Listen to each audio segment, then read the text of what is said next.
Alright guys, welcome back. So we are now having this dynamic moving object, but most of the dynamic are actually from the movement of this object, this emitter.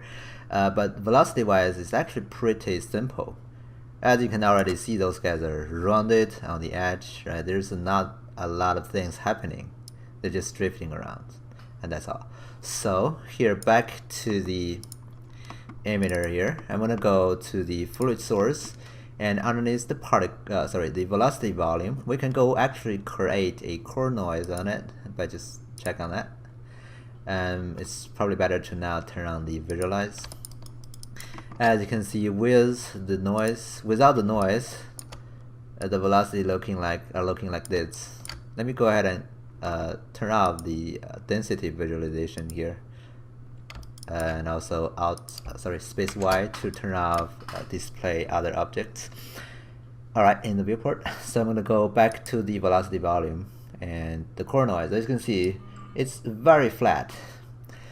But we can then check on the add core noise. As you can see now, we're still having the original velocity lines, but now we're having some noise around it.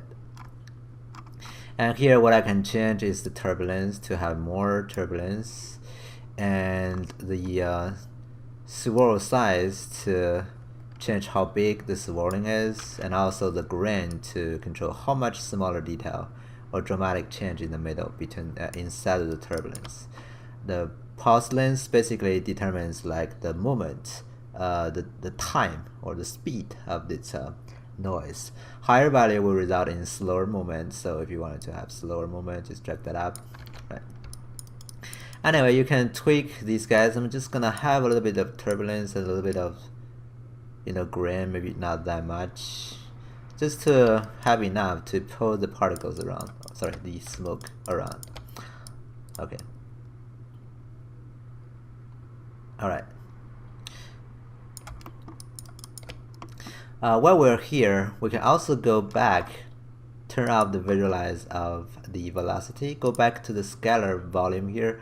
We can also create noise on the density. So I'm going to check back the visualize of the smoke and also check on noise.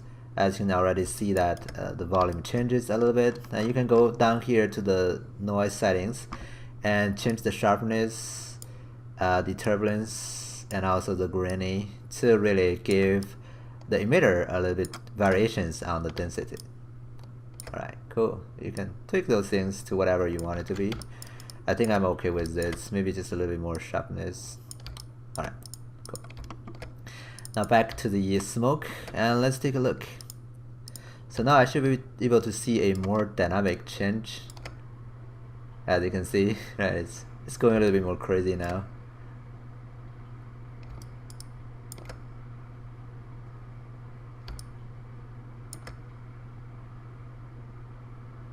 Right.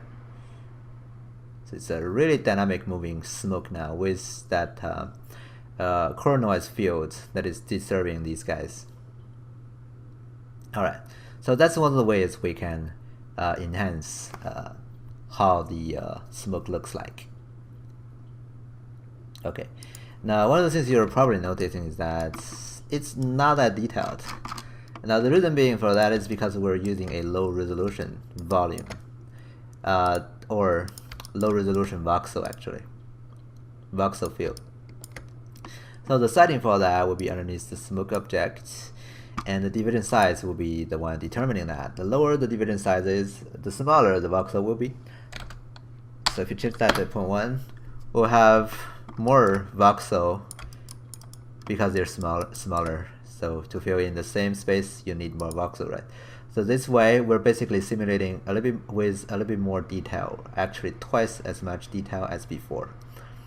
As you can see, the simulation gets also slow dramatically because you change that to half of the original size. You're basically creating 4 times as much as before, voxel count wise, because you have actually 8 times more because you're going all 3 dimensions, right?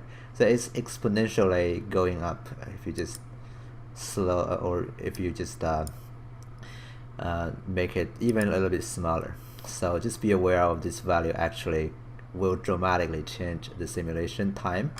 So just keep it as 0.1 for now. It's probably good enough, at least for the simulation stage or the iteration stage. We're just trying to, you know, create some testing and manipulating all the settings.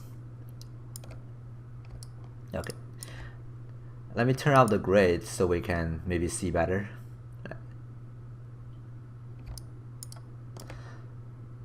Alright, so if you look at its result we're getting, it's pretty decent, but if you really look at some of the things we're having, like here you can see all those repetitive, almost like a mushroom head kind of thing.